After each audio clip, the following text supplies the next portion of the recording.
Ma'am, you need to step out of that vehicle right now. The words cut through the afternoon air like a blade. Eleanor Vance sat perfectly still behind the steering wheel of her sedan, hands resting at 10 and 2 engine off. She'd pulled into visitor parking space number 12 at Oakwood Academy exactly 8 minutes ago. The dashboard clock read 3:15 p.m. Pickup time the same time she'd arrived every Tuesday for the past 6 months. Through her windshield, a laminated placard hung from her rearview mirror, clearly visible to anyone who cared to look. White cardstock, blue border, the school's logo printed in the top left corner. Visitor parking permit dated today, November 12th, issued by the front office at 3:07 p.m., signed by the attendance clerk. Her name written in careful block letters. Eleanor Vance. Purpose of visit, student pickup. Student name, Maya Vance, grade 3. Authorized by S. Vance, parent guardian.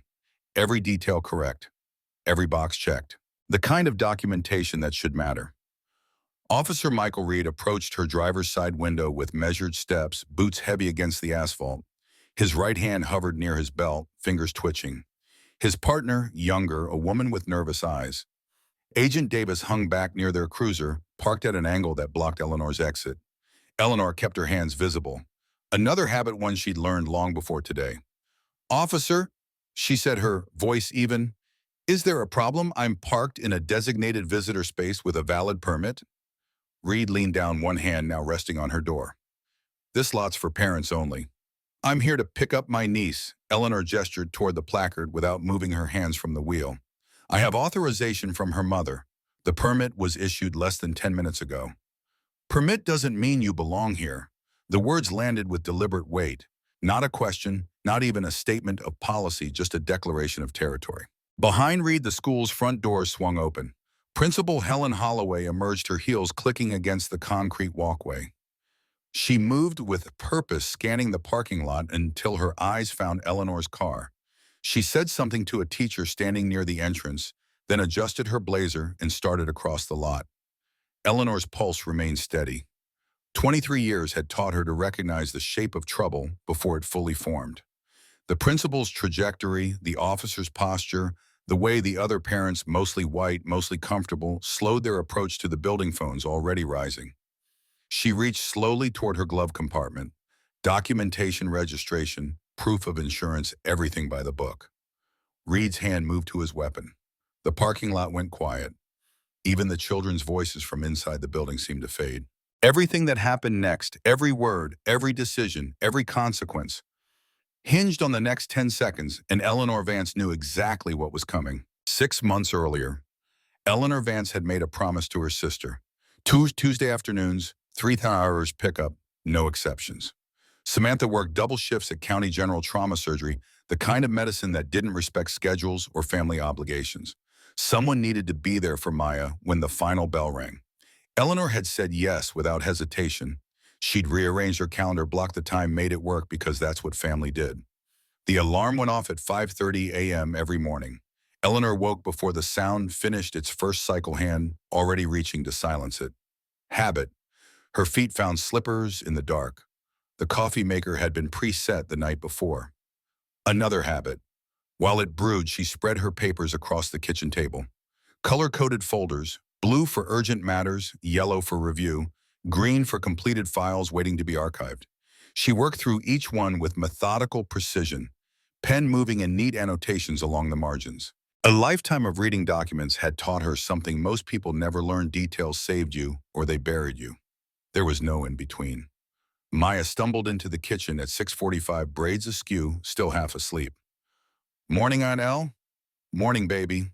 Eleanor closed her folder and slid a plate of scrambled eggs across the counter. "Eat, we leave in 20 minutes. They'd perfected this rhythm. Maya ate while Eleanor packed lunches. One for Maya, one for herself. Thermos of soup, sandwich, roichom wrapped in wax paper apples, sliced into quarters, everything organized, nothing forgotten. Samantha emerged at 7:00, already in scrubs, running late on it as usual. She kissed Maya's forehead and grabbed the coffee Eleanor had poured for her. "You're a saint." "I'm your sister." Eleanor handed her the travel mug. "Different thing, same result." Samantha squeezed her arm. "I don't know what we'd do without you." Eleanor drove Maya to Oakwood 3 mornings a week. Samantha covered the other 2 when her schedule allowed.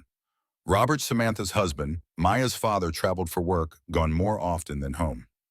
The arrangement worked mostly. The trouble started in the first week. Eleanor had pulled into the visitor lot, Maya chattering in the back seat about a science project. The security guard, a thick-necked man whose name tag read Wallace, appeared at her window before she'd even turned off the engine. "Can I help you?" His tone suggested she needed help, the kind that involved leaving. "I'm dropping off my niece," Eleanor gestured to Maya. "She's in third grade." "You have a visitor badge." Eleanor pointed to the placard hanging from her mirror issued by the front office 10 minutes earlier. Wallace studied it like it might be counterfeit. Behind them, three white parents drove past without being stopped. One waved at Wallace. He waved back. "All right," he said finally, "but park in the far row. These spots up front are for regulars."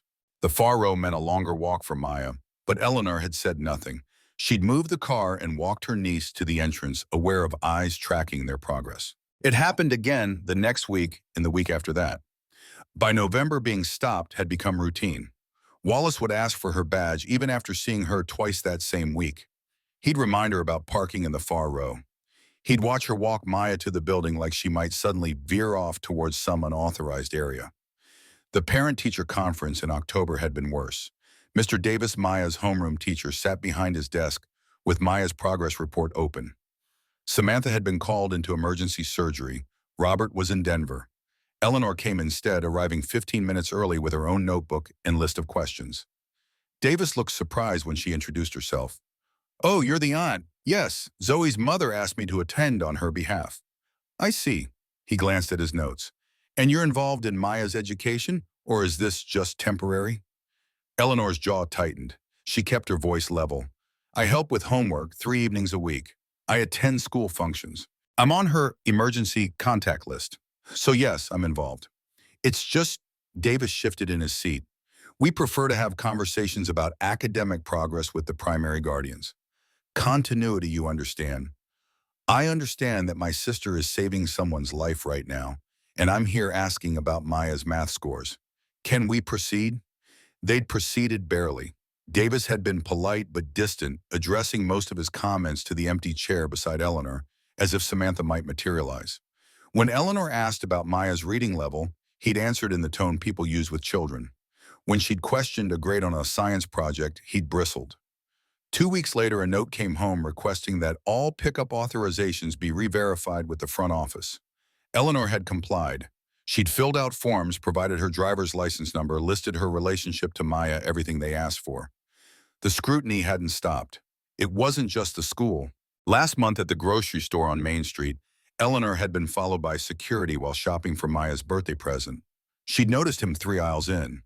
Young guy, radio on his hip, pretending to straighten merchandise while keeping her in his peripheral vision. She'd continued shopping, selected wrapping paper, picked up a card.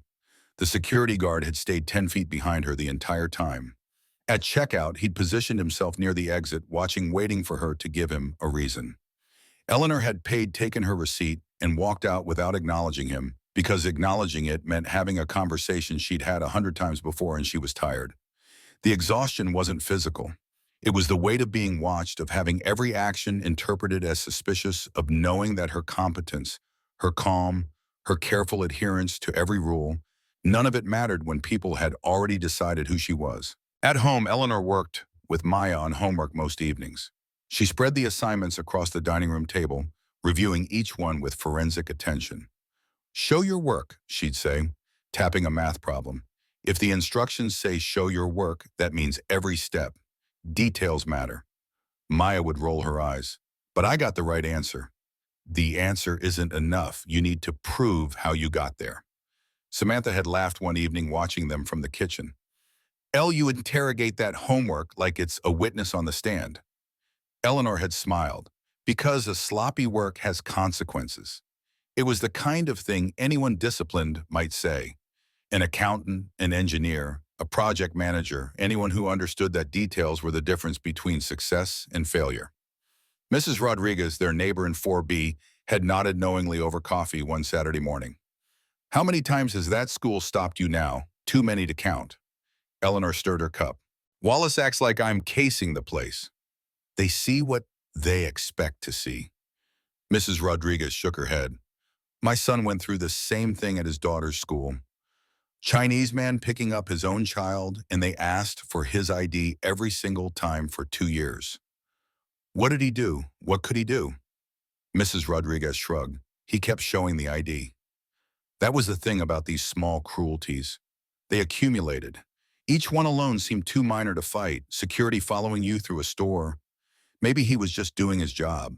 Teacher questioning your involvement. Maybe he just wanted to speak with the parent. Guards stopping you at school. Maybe he didn't recognize you yet. But together they formed a pattern. A message delivered in increments. You don't belong here. November 12th started like any Tuesday. Eleanor awoke at 5:30, reviewed her notes over coffee. 3 folders today, all yellow. Made Maya's lunch. Drove her to school where Wallace stopped her at the gate. Same questions, same scrutiny, same reminders about parking in the far row. She went to work. The location unspecified, the nature of her duties unmentioned. Important meetings, difficult decisions, the kind of day that required her full attention. At 2:30 p.m. she changed in her office, jeans instead of slacks, comfortable blazer instead of her usual jacket, simple jewelry, small earrings, a watch, nothing that drew attention. She packed her work materials into her bag, locked her office door, and drove toward Oakwood. She arrived at 2:52, 8 minutes early. Habit, being late meant rushing and rushing meant mistakes. The visitor lot was half full. Eleanor pulled into space, 12 front row clearly marked visitor parking. Not the far row Wallace preferred, but a legitimate spot nonetheless. She turned off the engine and checked her phone. 3 messages from Samantha about dinner plans, 1 reminder about Maya's school field trip next week. At 3:00, she walked to the front office. The attendance clerk, an older woman named Mrs. Porter, smiled when Eleanor approached. Here for Maya. Yes, ma'am. Porter filled out the visitor permit without being asked. They'd done this enough times that the routine was automatic. Name, date, purpose, student name, parent authorization. Porter signed at the bottom and slid it across the counter. She's excited about seeing you. Porter handed Eleanor the laminated placard. She told me at lunch you're taking her for ice cream. Eleanor smiled. If her homework's done, she walked back to her car, hung the placard from her rearview mirror, and settled in to wait. Pickup officially started at 3:15. The final bell would ring in 12 minutes. Other parents began arriving, SUVs and sedans filling the spaces around her. A white woman in a luxury sedan waved at Principal Holloway, who'd emerged from the building to supervise dismissal. A man in a pickup truck called out a greeting to Mr. Davis. Parents who belonged, who weren't questioned. Eleanor sat with her hands on the steering wheel, patient, prepared, doing exactly what she was supposed to do. At 3:12, she noticed the police cruiser. It pulled into the lot from the north entrance, moving slowly. The officers inside scanned the rows of parked cars. Eleanor watched them in her side mirror, a familiar unease settling in her chest. The cruiser stopped 50 feet behind her. Both officers stepped out. Eleanor's hands remained on the wheel at 10 and 2, visible steady. She watched in the mirror as the male officer Reed spoke into his radio. His partner Davis looked uncertain, glancing between Reed and Eleanor's car. Eleanor took a slow breath. Here we go again. Reed started walking toward her, his approach, deliberate hand already moving to his belt, his body language broadcasting authority and suspicion in equal measure. Eleanor didn't move. She knew this dance. Stay calm, stay polite, provide what they ask for. Don't give them a reason. The problem was, they didn't need a reason. They never had. Reed reached her window and leaned down. Ma'am, you need to step out of that vehicle right now. Eleanor kept her hands visible on the steering wheel. Officer, I'm legally parked in a visitor space. Is there a specific issue? Reed straightened slightly, his hand still resting on her door. License and registration. Now. The demand came without explanation. No greeting, no statement of probable cause, just the expectation of immediate compliance. Eleanor reached slowly toward her center console. I'm retrieving my registration from the glove compartment. My license is in my purse on the passenger seat. She produced her registration first current tags, her name clearly printed. She placed it on her lap, then reached for her purse. My license is in the side pocket. I'm reaching for it now. Slowly, Bob, Reed said. Eleanor handed both documents through the window. Reed examined them with exaggerated care, finding nothing wrong, finding nothing that justified his presence. "What's your business at this school?" he asked. "I'm picking up my niece Maya Vance's third grade." Eleanor gestured toward the placard. "I have a visitor permit issued by the front office 20 minutes ago." Reed's eyes flicked to the placard but didn't linger. "Lot of complaints about unauthorized vehicles. Need to verify you have a reason to be here."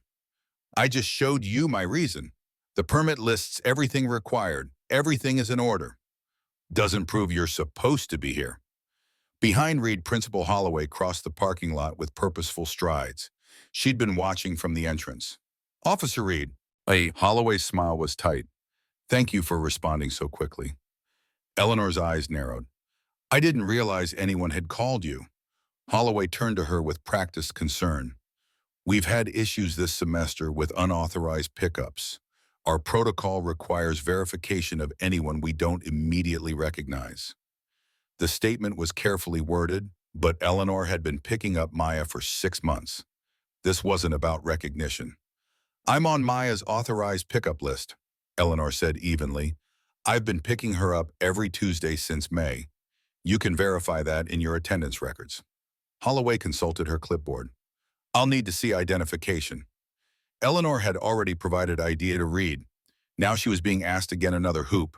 She handed her license to Holloway, who studied it with theatrical thoroughness. Everything matched. "This shows you live at the same address as the child's mother," Holloway said. "But our records indicate that only Mrs. Samantha Vance and Mr. Robert Vance are authorized for pickup." "That's incorrect." Eleanor's voice remained steady. "I was added to the list in September. If your records don't reflect that, it's an administrative error on your end." Davis spoke up for the first time. "The permit says she's authorized. Mrs. Porter wouldn't have issued it otherwise." Reed shot her a look. "Davis."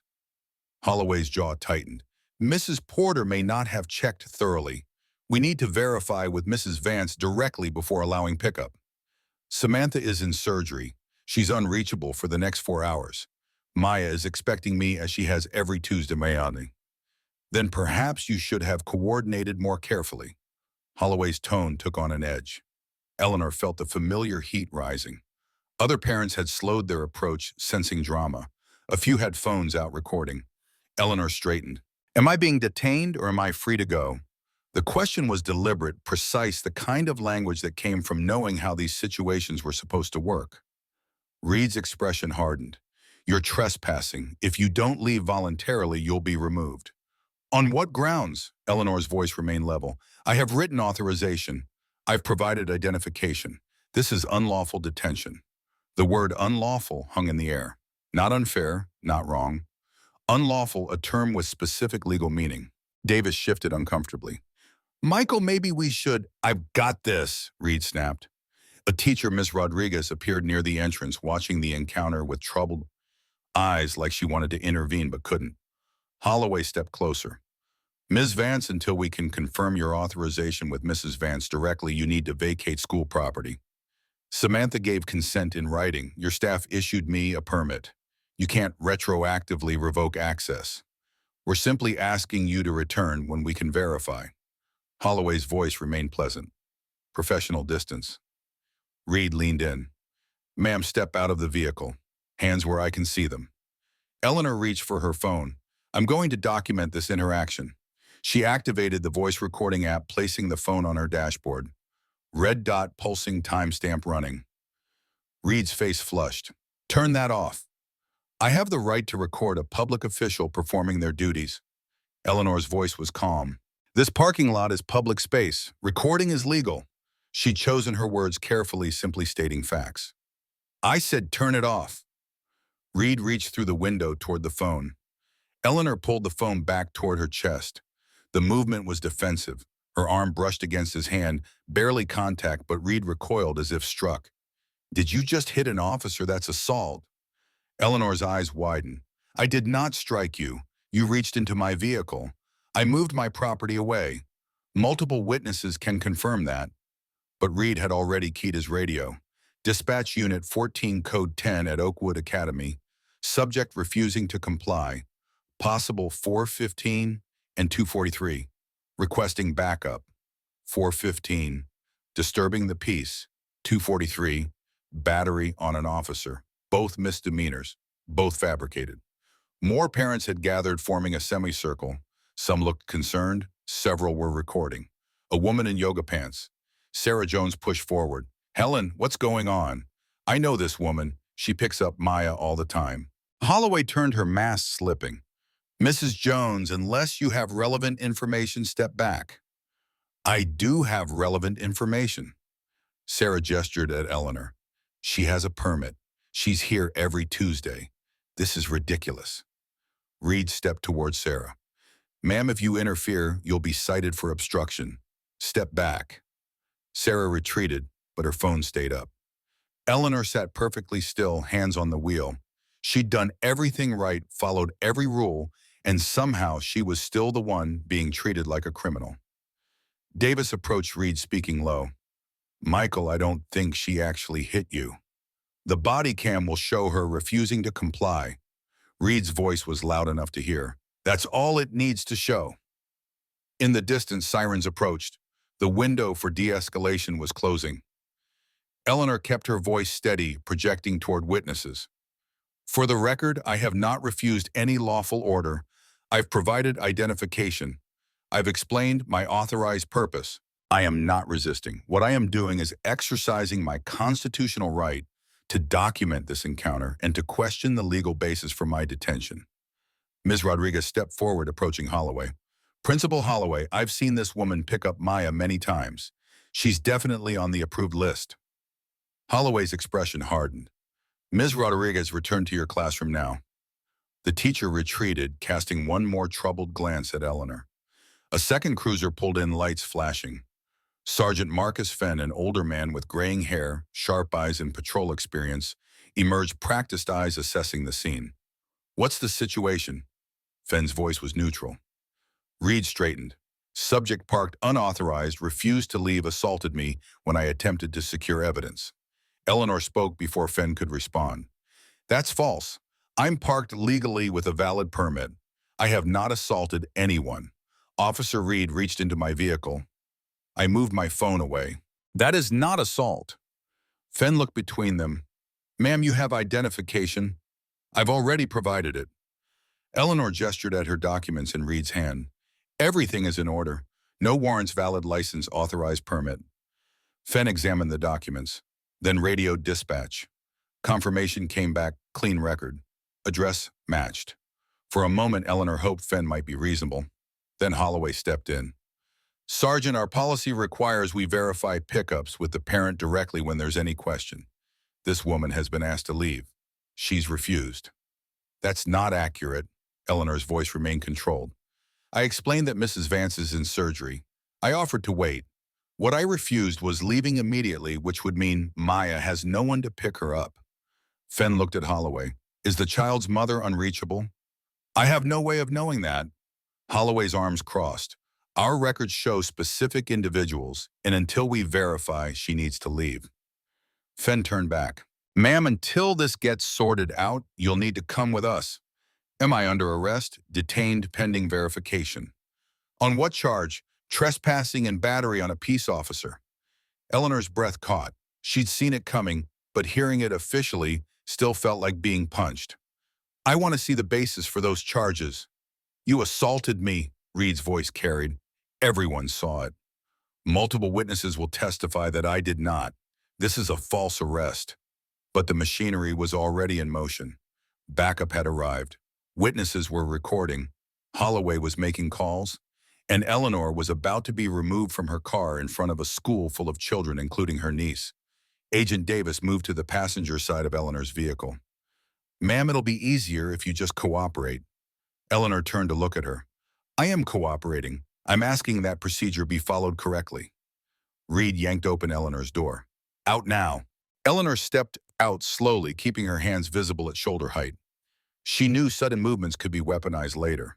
The parking lot had gone quiet. Dismissal chaos, children's laughter, parents calling car doors replaced by unnatural stillness. Everyone was watching. Parents had stopped mid-stride, forming a loose circle. Some clutched their children tighter. Others pulled out phones. Most just looked curious, the way people slow down for highway accidents. Principal Holloway positioned herself strategically, addressing the audience. Everyone, please move along. This is a security matter. We need to keep the pickup area clear. Her voice carried practiced authority, a performance. See how seriously we take safety. But no one moved. Sarah Jones pushed through the crowd yoga mat under one arm. Helen, this is absurd. I've seen this woman here dozens of times. She picks up Maya every Tuesday. Holloway's smile tightened. Mrs. Jones, unless you have direct knowledge of the authorization issue, step back. Sarah gestured at Eleanor.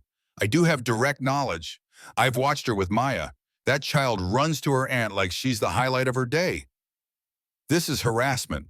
Reed stepped towards Sarah, one hand raised. Ma'am, final warning. Interfere again and you'll be cited for obstruction. Sarah stepped back but kept her phone raised, recording. Another parent called out a white man in a business suit. Officer, she's got a valid permit. What's the actual problem? Reed turned, scanning for the speaker. The problem is trespassing and assault on an officer. Unless you witness those specific events, you have nothing relevant to contribute. The man lowered his gaze, stayed silent. That's how it worked. The uniform carried authority that didn't need justification. Mrs. Rodriguez appeared at the crowd's edge, having walked her class outside. She saw Eleanor with hands raised, saw Reed's aggressive posture, and her face paled. She approached Holloway carefully. Principal Holloway, I need to speak with you. Ms. Vance has been on our approved list since May. I've personally checked her ID at least 20 times. Holloway turned, expression hardening. Ms. Rodriguez returned to your students. But she's telling the truth. Ms. Rodriguez. Holloway's voice dropped to a dangerous whisper. Your contract comes up for renewal in June. Consider whether inserting yourself into matters outside your purview is wise. The threat was clear. Ms. Rodriguez's hands trembled. She glanced at Eleanor, apology in her eyes, then retreated. Eleanor had heard the exchange. She filed it away. Another witness intimidated into silence. Fenn stepped forward with a notepad. Ma'am, I need to document your property before transport. Empty your pockets. Eleanor complied slowly. A tissue, a hair tie, 17 cents. She placed each item on the hood with deliberate care. Fenn retrieved her purse and phone, inventorying contents while Davis took notes. Credit cards, driver's license, a small notebook, $43. A photo of Maya grinning, gap-toothed. Reed held up the notebook. What's this notes? Eleanor said simply. About what? Errands, appointments, things I need to remember. Reed flipped and through it. The pages were filled with neat handwriting dates. Times brief, notations. Nothing incriminating, but the precision was notable. Organized, methodical. He closed it and added it to an evidence bag. We'll hold on to this. On what grounds? Eleanor's voice remained calm. That notebook contains nothing related to your charges. Seizing it is unlawful. It's evidence, Reed said. Of what crime specifically? He didn't answer, just sealed the bag. The school bell rang. Children began pouring out, a tide of small bodies and high voices. Teachers tried to direct them, but several students had spotted the police and were pointing. Eleanor's chest tightened. Somewhere in that crowd was Maya. She turned to Fenn. My niece is about to come outside. She's 9 years old. Can we move somewhere less visible? Fenn's expression didn't change. Procedure requires we complete documentation on site. Then at least let someone tell her, not our concern. And then it happened. Maya emerged from the side entrance, yellow backpack, bouncing braids tied with the ribbons. She scanned the lot for Eleanor's car. Her eyes found the police cruisers first, then Eleanor, hands raised, officers surrounding her. Maya's face crumbled. She dropped her backpack and ran. Aunt Elle, her voice carried high and terrified. Aunt Elle, what are they doing? Ms. Rodriguez moved to intercept, but Maya was fast. She dodged between parents, heading for Eleanor. Davis stepped into her path, arms outstretched. Sweetie, you need to stay back. That's my aunt. Maya tried to push past. They're hurting her. Eleanor's voice cut through the chaos. Maya, baby, I'm okay. This is a misunderstanding. Go back to Miss Rodriguez. No, Maya's sobs grew louder. I want to go home with you. You promised. The anguish in her niece's voice cracked something in Eleanor's composure. Her hands started to lower to reach for Maya, but Reed barked immediately. Hands up. Keep your hands where I can see them. Eleanor forced her hands back up. Maya, please, go with Ms. Rodriguez. I'll call your mom. Ms. Rodriguez caught up gently, taking Maya by the shoulders. Come on, sweetie. We'll call your mom together. Maya fought her grip. They can't take her. She didn't do anything wrong. The crowd's energy shifted. What had been curiosity now carried discomfort. Several parents exchanged glances. Watching a 9-year-old break down, watching her terror, made the abstract concrete. Sarah spoke again, louder. Officer, you're traumatizing this child. Is that necessary? Reed didn't look at her. Maybe the aunt should have thought about that before assaulting an officer. The lie stated with casual confidence hung in the air. Several parents who'd witnessed the actual interaction shifted uncomfortably, but no one else spoke up. Ms. Rodriguez finally guided Maya back toward the building, her sobs audible from 30 feet away. Eleanor stood motionless, watching her niece disappear. She blinked hard, forced even breathing. Emotion was ammunition. Sergeant Marcus Fenn, having arrived earlier in an unmarked sedan, approached Reed, first speaking in a low voice. Walk me through it. Reed gestured at Eleanor. Trespassing complaint from school administration. Subject refused to leave when ordered, became aggressive when I attempted to secure her recording device. Struck my hand. That's 2 and 43. Battery on a peace officer. Fenn's eyes moved to Eleanor. Ma'am, is that accurate? Eleanor kept her voice steady, projecting just loud enough for nearby witnesses to hear. No, I was legally parked with valid authorization. I exercised my right to record our interaction. Officer Reed reached into my vehicle to forcibly take my phone. I withdrew my property. That's not battery. That's protecting myself from unlawful seizure. Fenn studied her for a long moment. The way she spoke, the precision of her language, the complete absence of panic or pleading. Most people in this situation would be emotional defensive. This woman was presenting a legal argument like she was filing a brief. He turned to Davis. You witnessed the alleged assault. Davis hesitated. I saw Officer Reed reach toward her phone. She pulled it back. Their hands may have touched, but I wouldn't characterize it as, did she strike him or not? No, sir, not in my observation. Reed's face flushed. She made aggressive contact. The body cam will show. The body cam will show exactly what happened, Fenn interrupted, which is why we're going to document everything properly before transport. He pulled out his own notepad, flipping to a fresh page. This was his specialty, transforming messy street encounters into clean reports that would hold up under scrutiny. Every I dotted, every T crossed. Fenn addressed Eleanor directly. Ma'am, for the record, what's your full name and date of birth? Eleanor Marie Vance, November 12, 1976. Current address, 4127 Elmwood Drive, apartment 4B. Fenn wrote without looking up. Occupation. Eleanor paused for just a fraction of a second. Public service. Fenn's pen stopped moving. He looked up.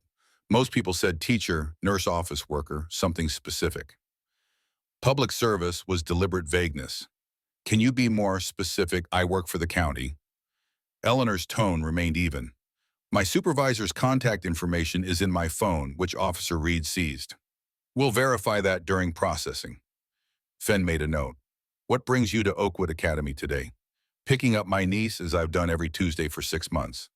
And you have authorization for that? Eleanor gestured toward her car.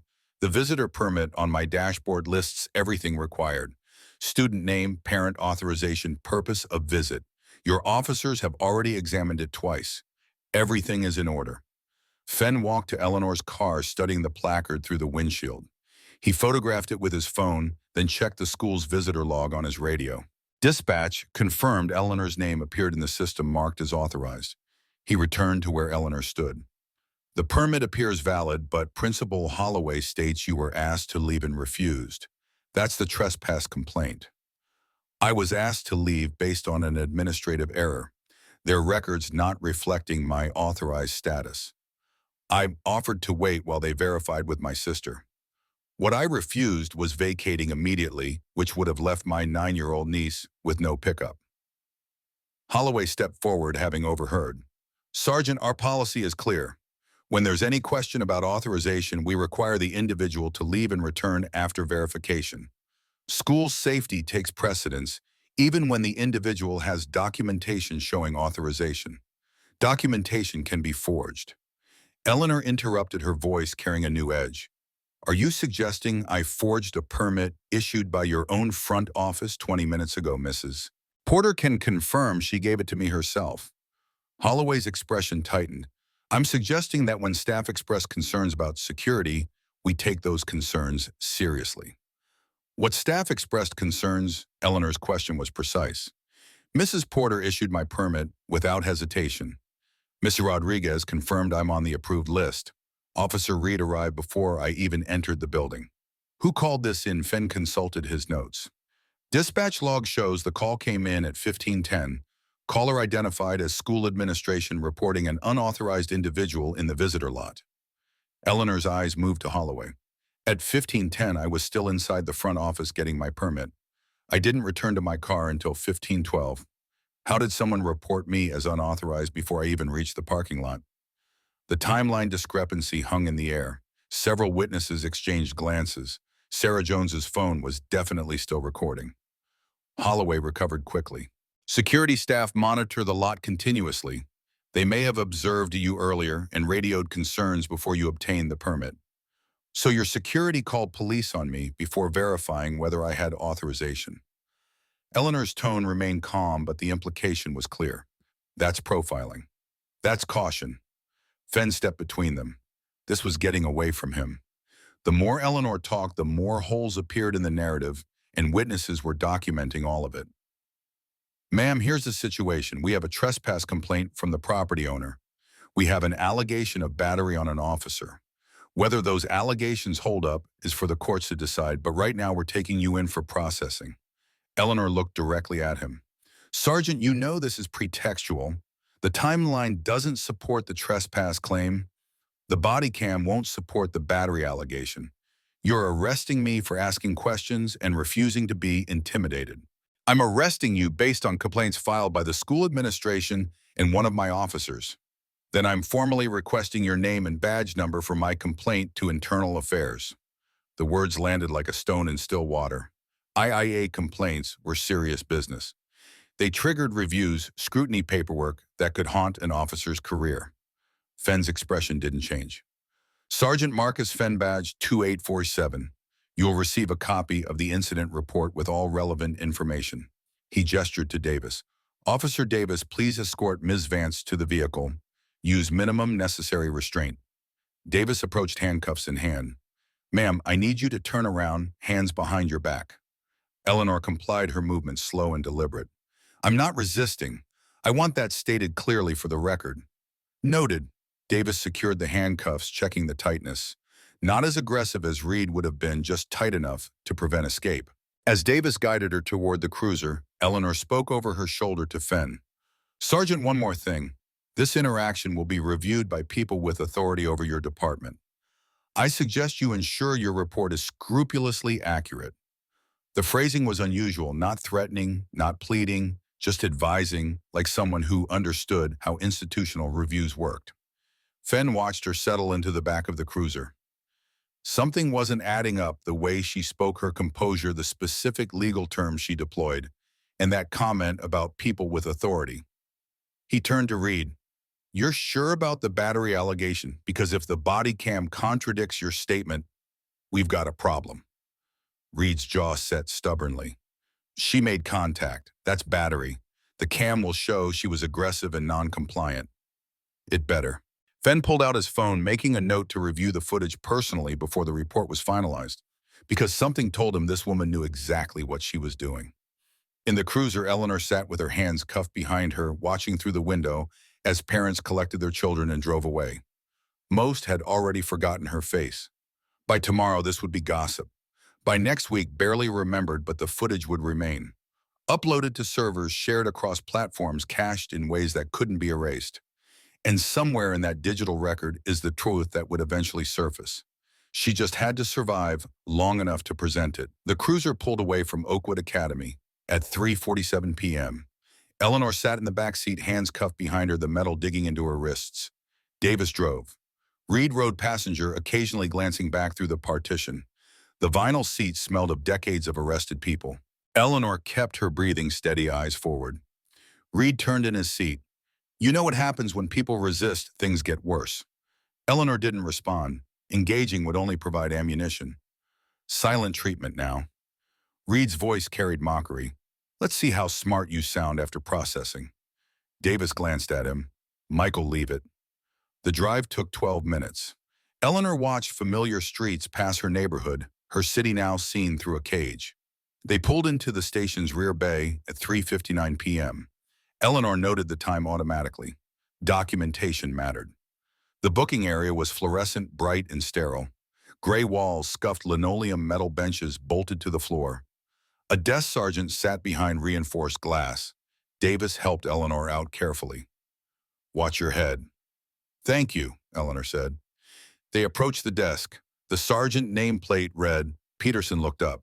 What have we got? Reed slid paperwork across. Trespassing battery on a peace officer. Subject non-compliant at scene. Peterson scanned the forms, then looked at Eleanor. His expression was professionally neutral. Ma'am, full name, Eleanor Marie Vance. Date of birth, November 12, 1976. Peterson typed, then paused. His eyes moved from the screen to Eleanor's face. Something had caught his attention. Address, 4127 Elmwood Drive, apartment 4B. More typing, another pause longer. Peterson's fingers hovered over the keyboard. He clicked through several screens, reading carefully. Reed leaned against the counter. Problem, Peterson, no problem.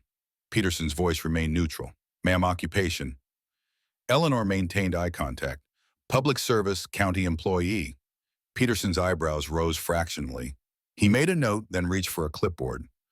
I need to inventory your property, Peterson said. Officer Davis, bring her effects. Davis placed Eleanor's purse, phone, and keys in a plastic tray. Peterson documented each item methodically.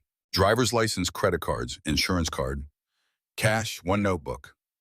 He opened the notebook, flipping through pages. His eyes scanned the neat handwriting. Dates, appointments, case references in careful shorthand. Peterson looked up. You keep detailed records. It's necessary for my work, Eleanor replied. I deal with complicated schedules. I can see that. Peterson closed the notebook carefully, like someone who suspected these pages might matter later. He pulled out a booking form. Have you been arrested before? No. Any medical conditions, medications, injuries? No medical conditions. Officer Reed's handcuffs are unnecessarily tight. I'd like that documented. Peterson made a note. He gestured to Davis. Check the cuff tightness. Davis examined Eleanor's wrists. They're snug but not cutting circulation. I said unnecessarily tight. Tight, Eleanor clarified. Not dangerous, just excessive, given that I'm fully compliant. Peterson wrote that down verbatim. Most arrestees complained about pain. This woman was making technical observations about appropriate force. You have the right to one phone call, Peterson said. Do you want that now? Yes, I need to reach my sister. She's in surgery at County General. Peterson slid a phone across. 5 minutes. Eleanor recited the hospital's number from memory. She explained the situation calmly to the operator, asking them to inform Samantha Vance that her daughter needed pickup and her sister was in custody. No emotion, no drama, just information delivered efficiently. When she hung up, Peterson was watching her. You're very composed for someone facing criminal charges. Panic doesn't help, Eleanor said. And I haven't committed any crime. Reed interjected. You assaulted me. That's a crime. Eleanor turned to face him. I withdrew my property when you reached into my vehicle without probable cause. Multiple witnesses observed. The body cam will confirm I made no aggressive contact. What you're describing is a false arrest. The precision of her response made Peterson's eyes narrow. He addressed Reed. The body cam footage has been uploaded. Standard upload, Reed said. It'll show everything. I'm sure it will. Peterson made another note, then to Eleanor. You mentioned a complaint. Do you want to file now? After, Eleanor said. I want legal representation present, but I'm stating for the record that this arrest is retaliatory. I filed a Title VI complaint with the school district 3 weeks ago regarding discriminatory treatment. Today's incident is directly related. Peterson's pen stopped. Title VI complaints were federal civil rights matters. They had teeth. You filed with the school district, certified mail received October 3rd, Eleanor confirmed. Tracking number and correspondence are in my phone, which has been seized. I'm requesting all my property be preserved as evidence. Davis shifted. Michael, did you know about a prior complaint? Reed's face flushed. Doesn't matter. She committed a crime today. Peterson set down his pen. Actually, it might matter. Ma'am, who did you file with the superintendent's office? Eleanor said. Copies sent to Principal Holloway and school board member Victor Adams. Nature of the complaint. Systematic harassment during authorized visits, Eleanor replied. Being stopped repeatedly, despite proper documentation, a pattern spanning 6 months. Peterson wrote quickly. This was no longer simple trespassing. If there was documented harassment and then police were called, that looked like retaliation. Sergeant, I need to notify my supervisor about this booking. Reed straightened. It's standard processing. Why loop in supervision? Peterson met his gaze. Because this arrest may have complicated implications. I'm not signing off until everything is properly documented. He turned to Eleanor. Ma'am, you'll be held until booking is complete. Do you understand your rights? I do, Eleanor said, and I'm invoking my right to remain silent until I have counsel. Peterson nodded, smart, knew when to stop talking. Officer Davis, escort Ms. Vance to holding cell 3. As they walked away, Peterson called after them. Miss Vance, the public defender's office will be notified. Someone should be here within 2 hours. Thank you, Sergeant. Peterson watched her disappear. Then he picked up his phone and dialed. This is Sergeant Peterson booking. I need Lieutenant Kelly immediately. We may have a situation. Holding cell 3 was 8 feet by 10. Concrete walls painted institutional beige. A metal bench bolted to one side. A toilet in the corner with no privacy screen. The fluorescent light overhead hummed constantly, a mosquito whine that never stopped. Eleanor sat on the bench, hands finely uncuffed. She rubbed her wrists where the metal had left red marks. Not deep enough to bruise badly, but visible. She committed the details to memory, another piece of documentation. The cell smelled of disinfectant and something else, desperation maybe, fear absorbed into concrete over decades. She checked her internal clock, 4:23 p.m. Booking had taken 24 minutes. Peterson had said the public defender would arrive within 2 hours, which meant 6 p.m. at the earliest. Samantha would have gotten the message by now. Maya was probably with a neighbor or still at school with staff. Her niece's terrified face kept replaying in her mind. The way Maya had screamed, the way she tried to run to Eleanor despite the uniforms blocking her path. 9 years old and learning that authority didn't always mean safety. Footsteps approached in the corridor. Eleanor looked up as a figure appeared at the cell bars. Not Davis or Peterson, but a different officer. Younger, muscular build. His nameplate read Stevens. He studied her through the bars. So you're the one who thinks she can assault cops and walk away? Eleanor didn't respond. She'd invoked her right to silence. Anything she said now could be twisted. Stevens unlocked the cell door and stepped inside. I asked you a question. I've invoked my right to remain silent until counsel is present. That's cute. Stevens moved closer, using his size to intimidate. You think lawyers are going to save you? You put your hands on Reed. That's a felony. Eleanor remained seated, keeping her posture neutral. I made no aggressive contact with Officer Reed. The body cam footage will confirm that. Body cam? Stevens laughed. You know how many times body cam footage gets corrupted, equipment malfunctions. Files accidentally deleted. Happens all the time. Eleanor's jaw tightened, but she kept her voice level. Tampering with evidence is a federal crime. Who said anything about tampering? Stevens leaned against the wall, blocking the cell door. I'm just saying technology fails. Meanwhile, you've got 2 officers who witnessed you get violent. Their word against yours. He was fishing, trying to provoke a reaction or get her to say something useful for their case. Eleanor met his gaze steadily. I'm not having this conversation without legal representation. Stevens pushed off the wall, taking 2 steps closer. Stand up when I'm talking to you. I don't have to stand. I'm complying with all lawful orders. If you have a legitimate reason for me to stand, state it clearly. His face flushed. I said stand up. Eleanor remained seated. This was a test. See if she'd comply with arbitrary commands, establish dominance, maybe provoke her into something they could call resisting. Unless there's a security reason, I'm going to remain seated. I'm not required to stand simply because you've given an order without legal basis. Stevens moved fast. He grabbed her upper arm, yanking her to her feet with unnecessary force. Eleanor's shoulder wrenched, not dislocated, but painful. She didn't pull away, didn't struggle, but she did speak clearly, projecting her voice toward the corridor where other cells might have occupants. Officer Stevens is using excessive force. I am not resisting. There are visible marks on my arm where he grabbed me. Shut up, Stevens hissed. He shoved her back against the wall. Not hard enough to cause serious injury, but hard enough to hurt. Eleanor's back hit concrete. She kept her hands visible at her sides, palms open.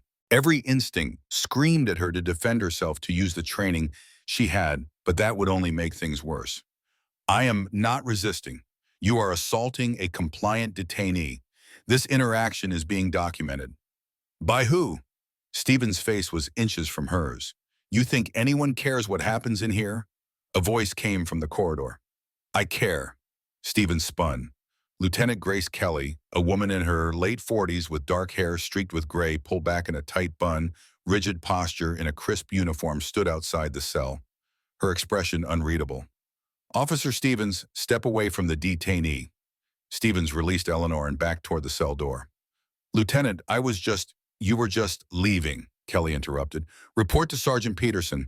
Tell him I want a copy of your service record on my desk in 10 minutes. Ma'am, this woman assaulted out now. Stevens left his boots heavy against the linoleum. Kelly waited until the sound faded, then turned her attention to Eleanor. Miss Vance, are you injured? Eleanor rotated her shoulder carefully. Bruised, but nothing requiring medical attention. You want to file a complaint about Officer Stevens' conduct? Yes, but I'm waiting for legal counsel before making any formal statements. Kelly nodded slowly. Smart. She consulted a tablet she'd been carrying. I reviewed your booking information. You filed a Title VI complaint 3 weeks ago. Today you were arrested at the location of that complaint. That's concerning timing. Eleanor said nothing, waiting to see where this was going. I also reviewed the dispatch log. The 911 call came in at 15:10. You obtained your visitor permit at 15:12. Someone called police before verifying your authorization status. That suggests premeditation, Eleanor said carefully. Someone wanted police presence regardless of whether I had legitimate reason to be there. Kelly's expression remained neutral. That's one interpretation. Another is that security was being cautious. Cautious would be verifying first, then calling if there was an actual problem. Calling first suggests the goal wasn't verification, it was removal. Kelly's mouth twitched. Not quite a smile, but acknowledgement. You're very articulate for someone who works in public service. My job requires clear communication. I'm sure it does. Kelly made a note on her tablet. The public defender's office has been notified. Someone should be here by 6. Until then, you'll remain in this cell. I'm instructing the officers to observe through the window only. No one enters without my authorization. Thank you, Lieutenant. Eleanor said, May I ask, how did you know to come down here? Sergeant Peterson flagged your booking as potentially complicated. When the name came through our system, it triggered some alerts. She paused. You've made an impression on people. I've tried to do my job ethically. Sometimes that creates friction. Clearly, Kelly closed her tablet. One more thing, Ms. Vance. Whatever you're doing, whatever game you think you're playing, be careful. Not everyone on this force is interested in following the rules. I've noticed. Kelly left without another word. The cell door clanged shut, the lock engaging with mechanical finality. Eleanor sat back down on the bench, her shoulder throbbing where Stevens had grabbed her arm. She rolled it slowly, testing the range of motion. Painful but functional. She'd had worse. The encounter had confirmed something she'd suspected. There were fault lines in the department. Peterson had flagged her case. Kelly had intervened. Not everyone was aligned with Reed's approach. That meant leverage, if she played this correctly. Voices drifted from another cell. A woman crying softly, another voice trying to comfort her. Eleanor wondered how many people sat in cells like this one, waiting for justice that moved too slowly or never came at all. She leaned back against the cold concrete. Her body was tired, but her mind stayed sharp. Cataloging, documenting, building the case she'd present when the time came. Stevens's assault would be added to the list. The timing of the 911 call. Kelly's admission that the booking had triggered system alerts. Peterson's careful documentation. Davis's reluctance to support Reed's version. Each piece was small, but together they formed a pattern, and patterns were exactly what she needed. Footsteps approached again, different rhythm. A woman in a gray pantsuit appeared at the cell bars carrying a leather briefcase. Early 30s, sharp eyes, dark hair pulled into a professional twist. Ms. Vance, her voice was crisp. I'm Naomi Chen from the Public Defender's Office. I'm here to represent you. Eleanor stood, moving to the bars. Thank you for coming. Chen pulled out a notepad. I've reviewed the preliminary charges, trespassing and battery on a peace officer. But Sergeant Peterson's notes mention a prior Title VI complaint and some timeline discrepancies. Walk me through everything from the beginning. Eleanor took a breath. This was it, the moment to start building her defense, to transform scattered pieces into a coherent narrative that would withstand scrutiny. 3 weeks ago, I filed a formal complaint with the Oakwood School District regarding systematic harassment. Naomi Chen sat across from Eleanor in the attorney consultation room, a windowless box with a metal table bolted to the floor and 2 plastic chairs. She'd spread her notes across the Surface Pen, poised recording device, visible between them. Let me make sure I understand the timeline, Chen said. You arrived at Oakwood Academy at 2:52 p.m., went to the front office at 3:00. Mrs. Porter issued your visitor permit at 3:07. You returned to your car at 3:09. Officers arrived at 3:12. Eleanor nodded. That's correct. But according to the dispatch log, Chen consulted her notes. The 911 call came in at 3:10, which means someone reported you as an unauthorized individual before you'd even been back in your car for 60 seconds. Someone reported me before verifying whether I had authorization. That's not security protocol. That's targeting. Chen made a note. Principal Holloway claims security staff observed you in the lot earlier and had concerns before you obtained the permit. I pulled into the lot at 2:52, Eleanor said. I was inside the building obtaining authorization from 3:00 to 3:09. If security had concerns during those 9 minutes, they could have walked 20 feet to the front office and asked Mrs. Porter directly. Instead, they called 911, which suggests they weren't interested in verification, Eleanor finished. They were interested in creating a police presence. Chen leaned back, studying Eleanor carefully. Ms. Vance, I've been a public defender for 7 years. I've seen every kind of client. Most people in your situation are either scared, angry, or both. You're neither. You're methodical. Fear and anger cloud judgment. I need clarity right now. That's the thing. Chen tapped her pen against her notepad. You talk like someone who's been through legal proceedings before. Not as a defendant, as someone who understands how cases are built. Eleanor met her gaze steadily. I've had to learn. My job requires understanding process. Public service. Yes. Chen let it drop. All right, let's talk about the battery allegation. Officer Reed claims you struck his hand when he attempted to secure your recording device. What actually happened? Eleanor spoke precisely. I activated my phone's voice recording app and placed it on my dashboard screen, visible. Officer Reed ordered me to turn it off. I informed him that recording a public official in a public space is legal. He reached through my open window toward my phone.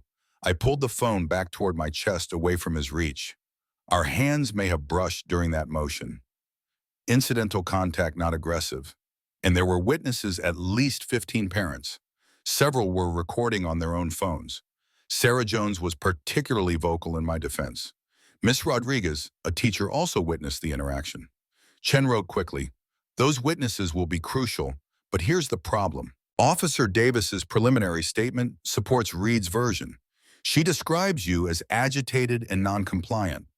Officer Davis told Sergeant Fenn at the scene that she didn't observe me strike anyone. I heard her say it. Check the audio from his body cam. Chen's eyebrows rose. You're confident the body cam will help your case? I'm confident it will show the truth, Eleanor said. Reed reached into my vehicle first. I withdrew. That's defensive action, not assault. Okay, let's assume the body cam supports your version. That addresses the battery charge, but the trespassing is equally baseless. Eleanor interrupted. I had written authorization. I provided documentation. I was in a designated visitor space. The only reason I was asked to leave was administrative error on the school's part. Error they refused to correct by simply checking their own records. Chen consulted another document. Your Title VI complaint from 3 weeks ago. Tell me about that. Eleanor recounted the pattern methodically. Security guard Wallace stopping her repeatedly. Mr. Davis's condescending questions at the parent-teacher conference being directed to inferior parking spaces, the escalating scrutiny despite 6 months of authorized pickups. And you documented all of this, Chen asked. Dates, times, names. Eleanor confirmed. I submitted a formal complaint via certified mail. Tracking shows it was signed for by the superintendent's office on October 3rd. That's unusually thorough documentation for a routine complaint. I believe in having evidence to support claims, Eleanor said simply. Chen made more notes, then looked up. Here's what I'm seeing. Strong timeline evidence suggesting premeditation, multiple witnesses to the actual incident, a prior complaint establishing a pattern of harassment, and body cam footage that should contradict the officer's statements. So what's the problem? The problem is politics, Chen said. The school district has influence. The police union will protect its officers. And you will forgive me for being blunt, a single black woman going up against institutional power. Even with good evidence, this could get ugly. It's already ugly. My 9-year-old niece watched me get arrested. She's traumatized. Chen's expression softened. I understand, and we will fight this, but I need you to understand the stakes. They're going to come at you hard. Background checks, character assassination. They'll look for anything to discredit you. Let them look. I have nothing to hide. Everyone has something, Chen said. The question is whether it's relevant. A knock interrupted them. Sergeant Peterson appeared in the doorway. Miss Chen, we've pulled the body cam footage. It's available for review if you'd like to see it before arraignment. Chen stood. Absolutely. Ms. Vance, I'll be back in 30 minutes. After she left, Eleanor sat alone in the consultation room. The walls were thin enough to hear activity in the corridor officers talking phones, ringing the constant hum of bureaucratic machinery. She closed her eyes, replaying the parking lot confrontation in her mind. Every word, every movement, the placement of witnesses, the angle of Reed's body cam when he'd reached for her phone. If she was right about the camera angle, the footage would show his arm extending into her vehicle. First would show her pulling back, would prove she'd made no aggressive contact. If she was wrong, if the angle had been obscured, or if the footage had been edited, this became much harder. But she had to trust the process. Trust that evidence would speak louder than lies. 23 years had taught her that truth mattered. It didn't always win immediately. Sometimes it took time. Sometimes it required patience and precise documentation and refusing to give up. But it mattered. Detective Anita Ruiz sat in her internal affairs office, 3 monitors glowing in the dim light. It was past 7:00 p.m. Most of the building had emptied hours ago, but Peterson's call about a complicated booking had triggered her instinct, the one that told her when something wasn't right. She pulled up the incident report filed by Reed. Standard language. Subject refused to comply with lawful orders. Subject made aggressive movements toward officer. Subject struck officer's hand during attempt to secure evidence. Then she opened the body cam footage side by side, watched it once at normal speed, then again at quarter speed, noting every detail. At 15:17:43, Reed's arm extended through the vehicle window. His hand reached toward the phone on the dashboard. At 15:47, 4 seconds later, Eleanor's hand moved, pulling the phone toward her chest. At 15:17:51, Reed withdrew his arm. No strike, no aggressive contact. Ruiz made notes. The body cam contradicted the written report in multiple ways, not interpretation differences, clear factual discrepancies. She pulled up the 911 call audio. Listened to Principal Holloway's voice, clipped and certain. Oakwood County 911. What's your emergency? Holloway's response. This is Principal Helen Holloway at Oakwood Academy. We have an unauthorized individual in our visitor parking lot who's refusing to leave. Is the individual threatening anyone? Not explicitly, but she has a confrontational demeanor, and we've had issues with her before. Ruiz paused the recording. Had issues with her before. That suggested a history. She pulled up the school district's complaint log through their public records portal. Eleanor Vance's name appeared once. Title VI, complaint filed September 29th. Received October 3rd. Subject pattern of discriminatory treatment during authorized school visits. Ruiz clicked through to the complaint details. 6 months of documented incidents. Security guard Wallace stopping Eleanor repeatedly despite valid permits. Principal Holloway questioning her relationship to the student. Teacher Mr. Davis dismissing her presence at conferences. The complaint had been forwarded to school board member Victor Adams for review. His response dated October 7th was bureaucratically dismissive. The district takes all concerns seriously, but must balance individual accommodation with institutional security protocols. Translation, we hear you, but we're doing nothing. Ruiz cross-referenced the dates. Complaint filed September 29th, received October 3rd, reviewed October 7th. Eleanor arrested October 21st, exactly 14 days after the board's non-response. She made more notes. Timeline suggested retaliation. Federal civil rights law prohibited retaliating against individuals who filed discrimination complaints. If the arrest was linked to the complaint, that opened serious liability. A knock on her door. Sergeant Peterson stood in the hallway looking tired. Thought I'd find you here, Peterson said.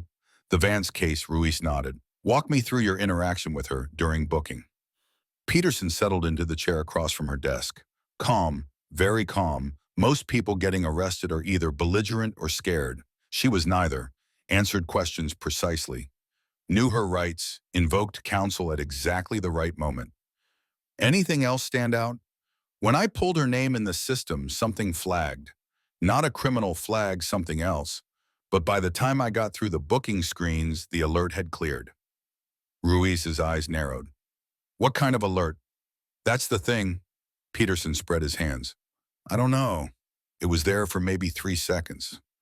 Red banner across the top of the screen, then gone. I tried to pull it back up. Couldn't access it.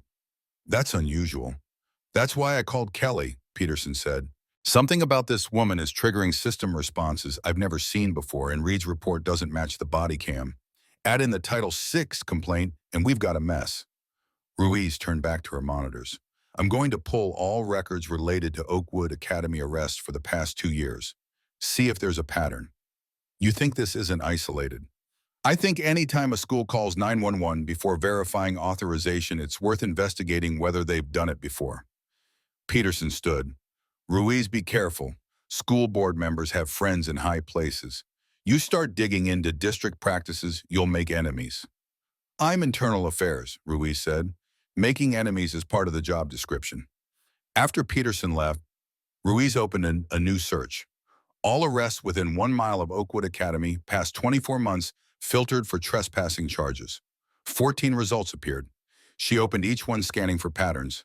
Case 23, C44471, black male age 34. Arrested for trespassing during school pickup. Charges dropped. Found to be authorized guardian. Case 23, C5892, black female age 41. Arrested for trespassing at school event. Charges dropped. Had purchased ticket. Case 24, C5, Hispanic male age 28. Arrested for trespassing in school parking lot. Charges dropped. Was waiting for wife who worked at school. Ruiz felt her stomach tighten. A pattern was emerging. 14 arrests, all people of color, are all at or near the school. Charges dropped in 13 cases, meaning they'd been wrongful arrests. Only 1 case had resulted in conviction. Case 23, C7744. The defendant had taken a plea deal rather than fight the charges. She pulled up the school district's demographic data. Oakwood Academy, 73% white students, 4% black, 9% Hispanic, 6% other. Surrounding neighborhoods, similar demographics, but 100% of the trespassing arrests were people of color. That wasn't random variation, that was targeting. She pulled up email logs next, using her IOA access to request correspondence between Oakwood administration and the police department. Public officials' work emails were subject to records requests.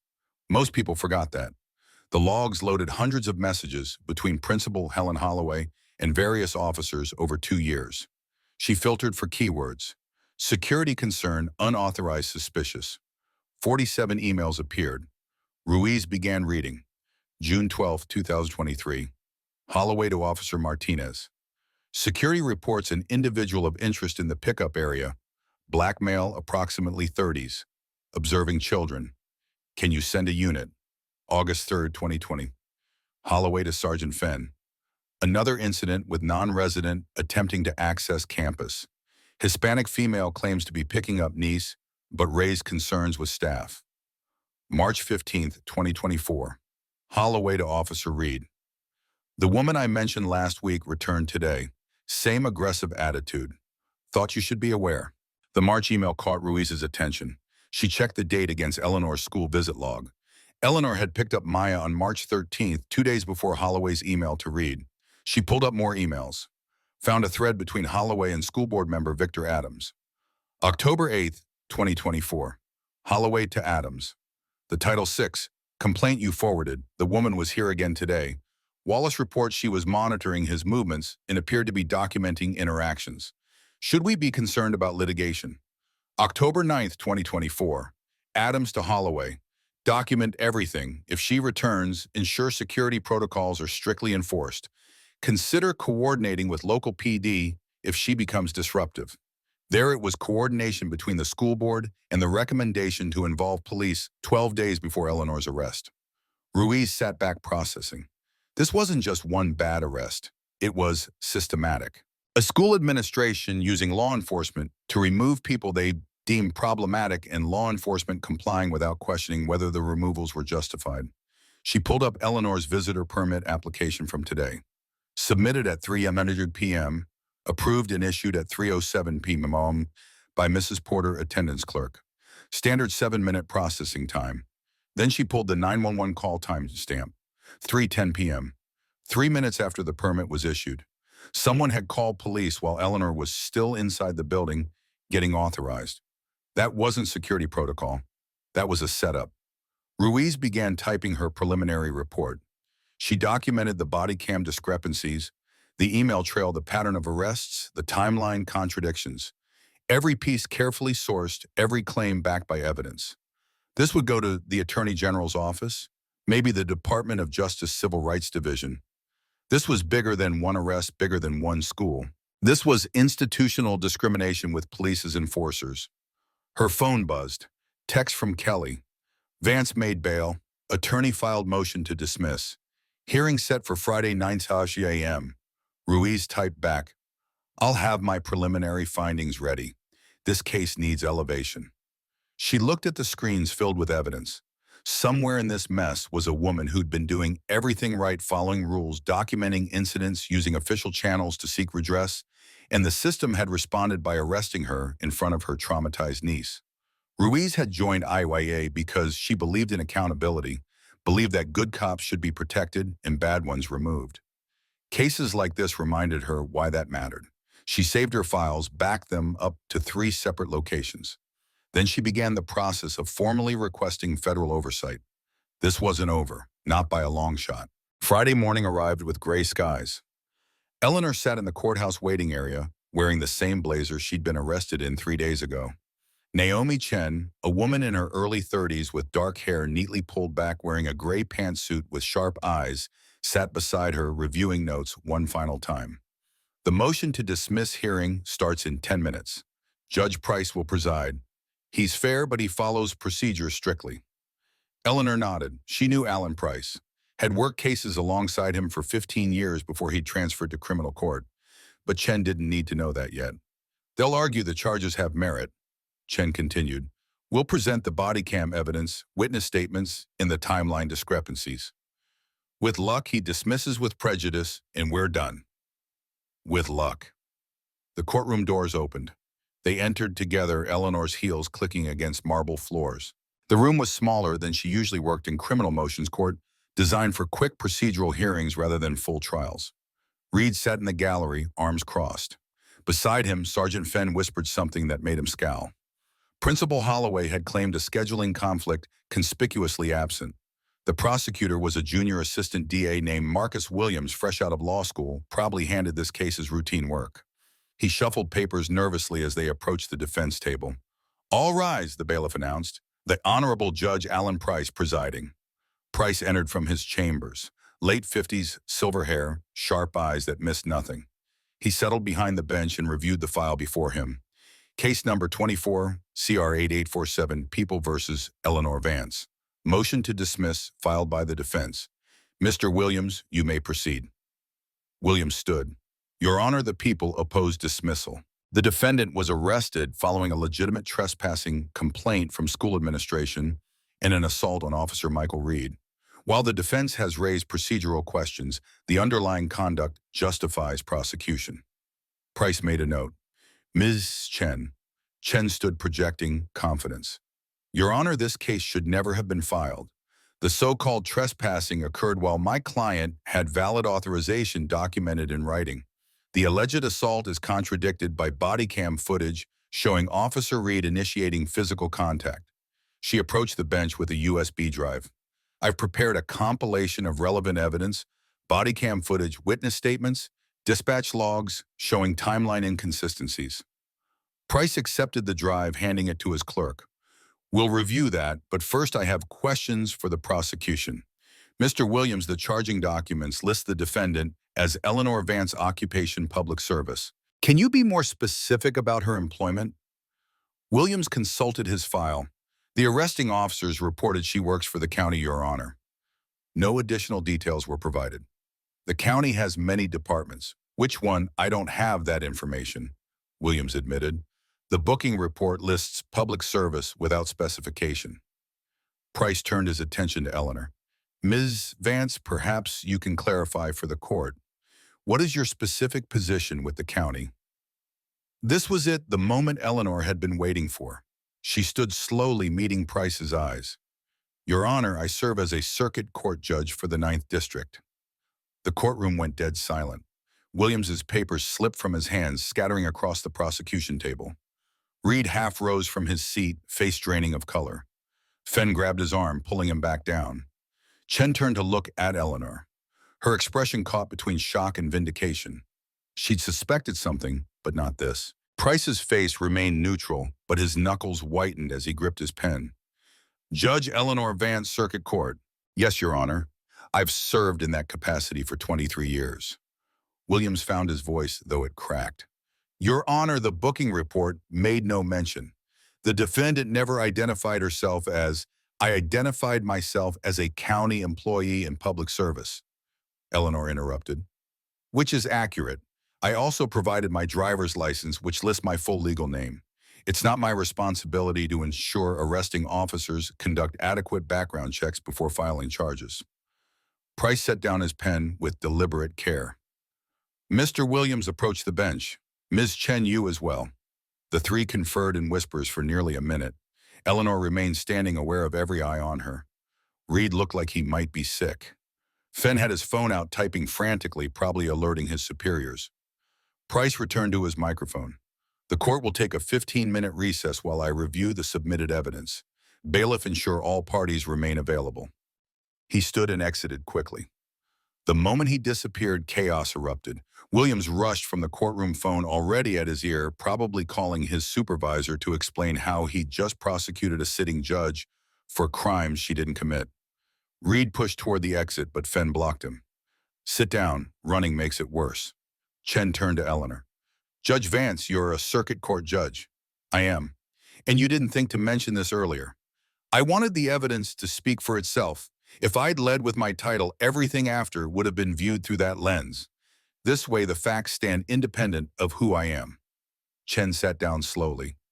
You just played the best legal card I've ever seen, but you realize this is going to explode. I'm counting on it. In the gallery, Reed was arguing with Fenn in harsh whispers. How was I supposed to know? She never said, you never asked, Fenn hissed back.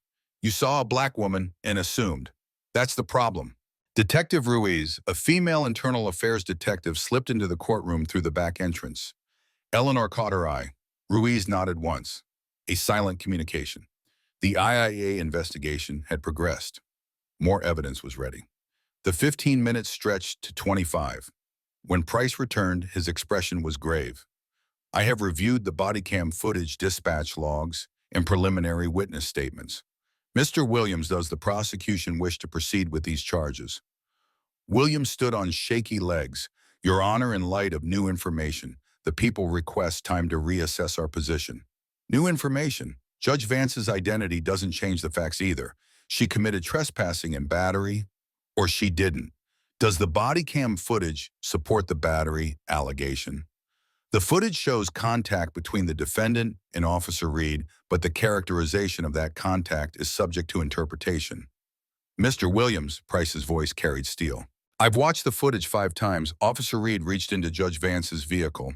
She withdrew her property. At no point did she strike push or make aggressive contact with them. There is no interpretation. There is only what the camera recorded, Your Honor. As for the trespassing charge, Price continued, Judge Vance possessed written authorization issued by school staff. The 911 call was placed before that authorization could be verified. The sequence of events suggests the arrest was predetermined, not based on actual violations. He looked directly at Reed. Officer Reed, stand. Reed rose slowly, his uniform suddenly seeming too tight. Yes, Your Honor. Did you know Judge Vance's identity when you arrested her? No, sir. She never. Did you ask for identification? I took her license. Did you run a background check beyond criminal warrants? Reed hesitated. Standard procedure is to check for warrants and outstanding. Answer the question yes or no. No, Your Honor. I did not run a full background check. Price made a note. Officer Reed, you arrested a circuit court judge on false charges in front of witnesses, including a traumatized child. You filed a report that body cam footage directly contradicts. You confiscated her property without probable cause, and you did all of this without basic due diligence. The words hung in the air like an indictment. Mr. Williams, the prosecution has 30 seconds to decide whether to proceed or withdraw these charges. Williams looked at Eleanor, then at Reed, then at the evidence file. The people moved to dismiss all charges, Your Honor. With prejudice. Yes, Your Honor, with prejudice. Price's gavel came down. Motion granted.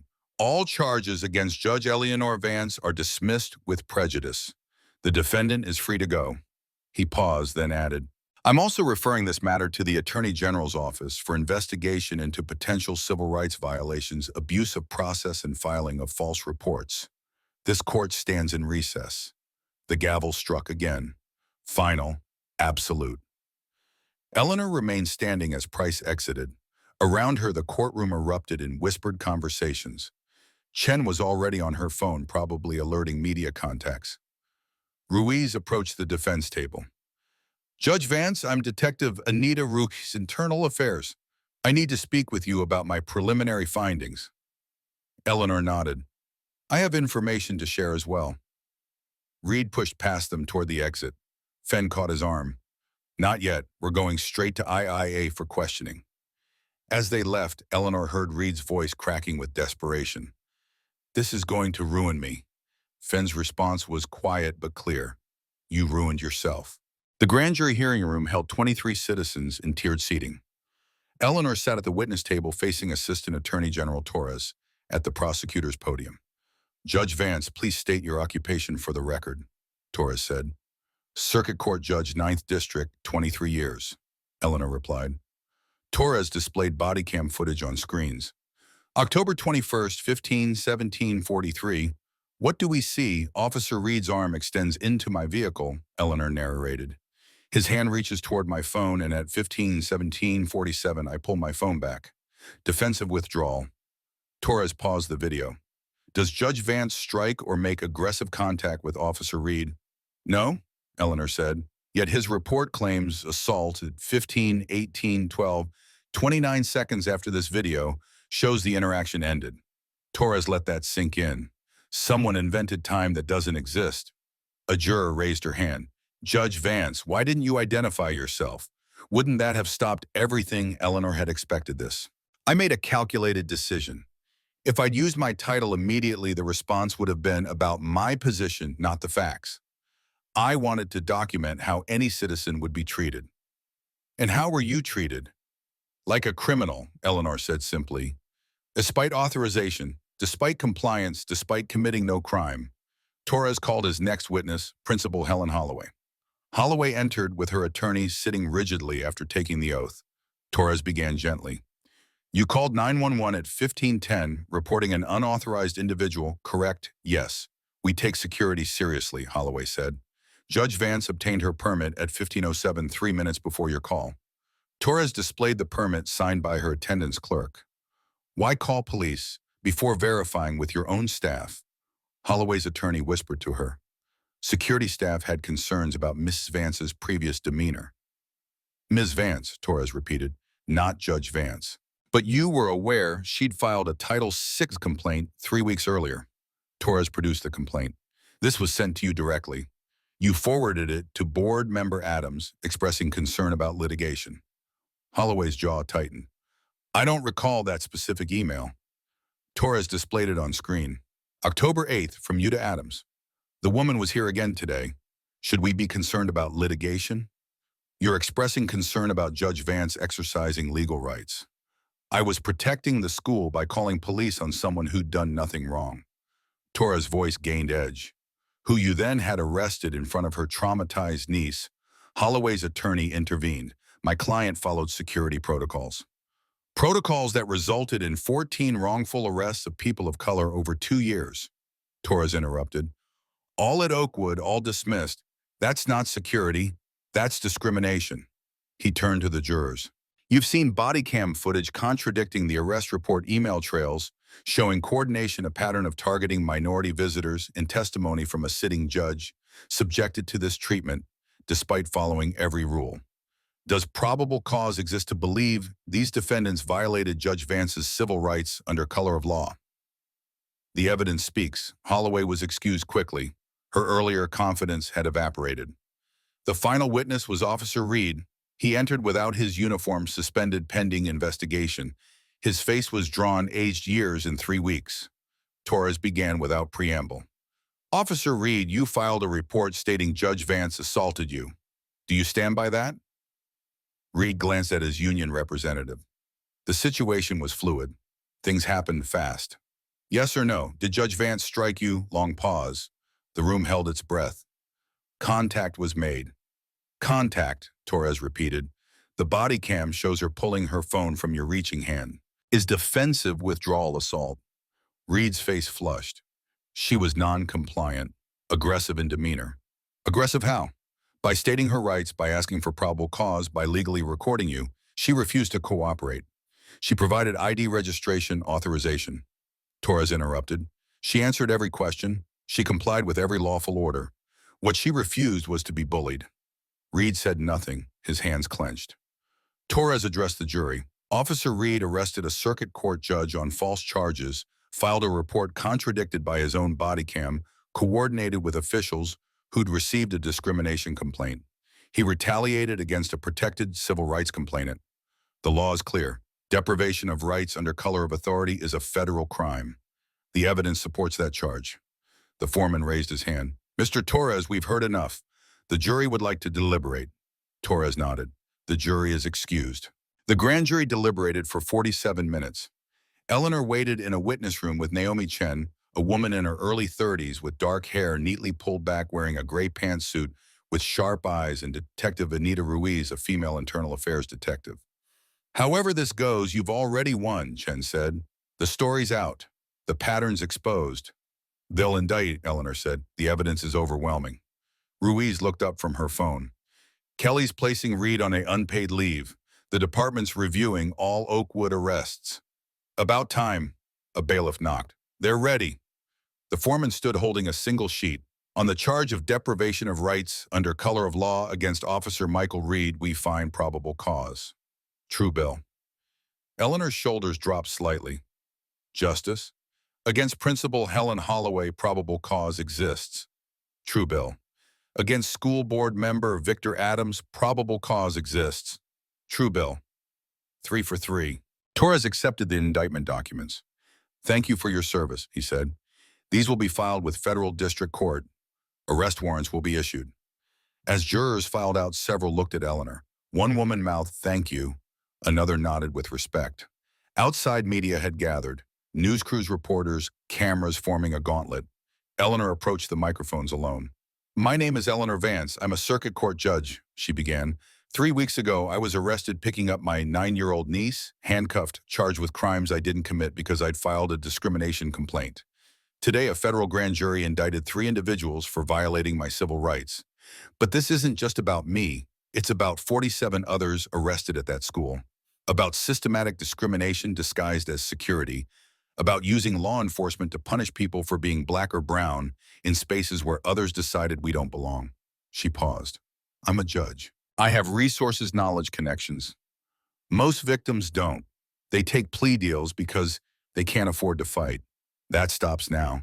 To everyone who's been harassed, profiled, or arrested for existing in public spaces, document everything. File complaints, demand accountability. The system won't fix itself. We have to force it. A reporter called out, "Will you return to the bench?" Eleanor smiled slightly. I never left. I've got a full docket waiting. What about Officer Reed and Principal Holloway? They'll face justice through proper channels, Eleanor said, just like any other defendants. She stepped back from the microphones. Naomi Chen, a woman in her early 30s with dark hair neatly pulled back wearing a gray pantsuit with sharp eyes, and Detective Anita Ruiz, a female internal affairs detective, flanked her toward a waiting car. In the car, Eleanor leaned back, closing her eyes. 3 weeks ago, handcuffed in a parking lot. Now federal charges filed. Chen's phone buzzed. DOJ's expanding the investigation to all 7 flag schools. Federal oversight for involved districts, Ruiz added. State legislature calling emergency hearings on school police coordination. One case, Eleanor murmured. Look what happened. Because you documented everything, Chen said. Because you refused to be intimidated. Eleanor opened her eyes, watching the city pass. Somewhere Maya was at school. Somewhere Samantha was saving lives. Somewhere other families navigated systems designed to exclude them. The work isn't done. No, Ruiz agreed, but it started. Monday morning arrived with autumn rain. Eleanor pushed through the courthouse doors at 7:45 a.m. Her chambers on the 4th floor felt both familiar and foreign. Same desk, same files, but everything looked different now. Her clerk, David Chen, stood when she entered. Welcome back, Your Honor. Eleanor set down her briefcase. What's on the docket? 3 motions to suppress 2 sentencing hearings, and he hesitated. A recusal motion in State versus Martinez. Defense argues your recent experience might bias you in police misconduct cases. Of course they do. I already drafted a response, David said. Figured they'd try this. Eleanor smiled slightly. Good clerks anticipated problems. At noon, Detective Ruiz, a female internal affairs detective, appeared. Your Honor, an update on the federal investigation. They moved to the private conference room. Ruiz spread documents across the table. DOJ released preliminary findings. Reed and Holloway suspended without pay. Adams resigned. That's the official story. What's really happening? Ruiz pulled out her tablet. Reed's union hired a crisis firm. Holloway's claiming she followed district policy, and Adams's lawyers are negotiating a cooperation agreement. Eleanor's eyes narrowed. He's offering to testify, that's what sources suggest, Ruiz said. But here's the interesting part. When we pulled email records, several threads were heavily redacted. School district claims technical limitations.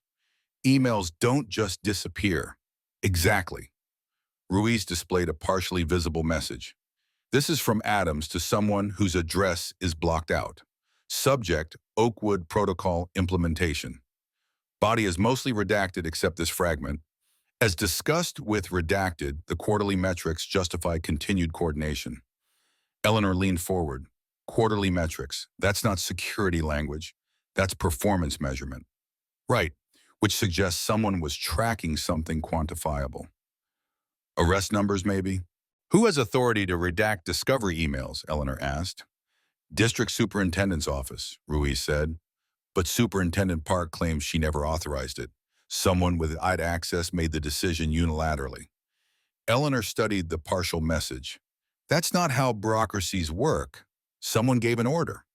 Which is why the investigation isn't closed, Ruiz confirmed. DOJ's expanding scope to include obstruction, but it'll take months. After Ruiz left, Eleanor sat alone. 3 indicted, several suspended, but someone was still hiding. Someone important enough to redact federal evidence.